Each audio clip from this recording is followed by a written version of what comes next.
Alors à l'origine, le mot Troménie vient du mot tro, le tour, et mini, territoire monastique. C'est le territoire monastique et ça correspond à une territorialisation d'un territoire à l'époque féodale. Il se trouve que j'ai étudié à peu près 150 toponymes à peu près de Mini en Bretagne et il y a à l'heure actuelle environ une douzaine de Troménies. Il faut savoir que ce mot Mini est très important pour comprendre les territoires monastiques parce que certains Mini sont à l'origine des évêchés.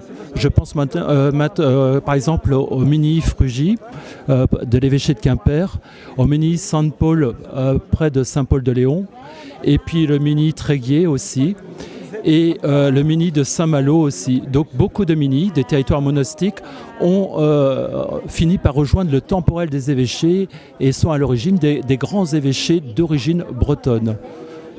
Donatien Laurent n'avait pas fait une étude de la Troménie de Locronan ?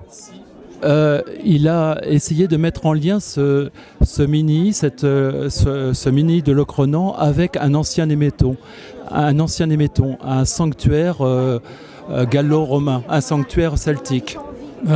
Pré-romain. Pré-romain, oui, un sanctuaire celtique. L'âge de fer ou Alors, l'âge de fer, probablement, oui.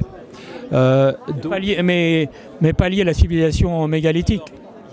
Il y a toute une problématique autour de ce néméton, à savoir s'il a existé ou pas. Les archéologues, comme à Gournay-sur-Aronde, disent qu'en fin de compte, un sanctuaire celtique est lié à un téménos dans lequel se trouve une forêt avec des fosses et donc des temples. Ici, à Locronan, on n'a rien trouvé de tel.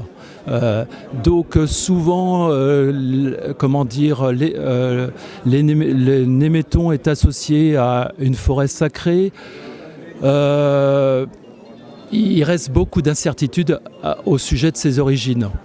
Il y a le toponyme Névet, qui renvoie aussi à une famille seigneuriale qui était à cette époque-là. Donc il y a beaucoup de doutes sur l'origine de ces némétons.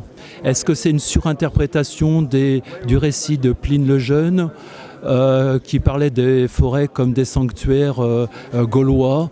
Là, tout est la question. En fin de compte, il y a une définition différente du néméton selon les archéologues, là encore, selon les linguistes. Merci.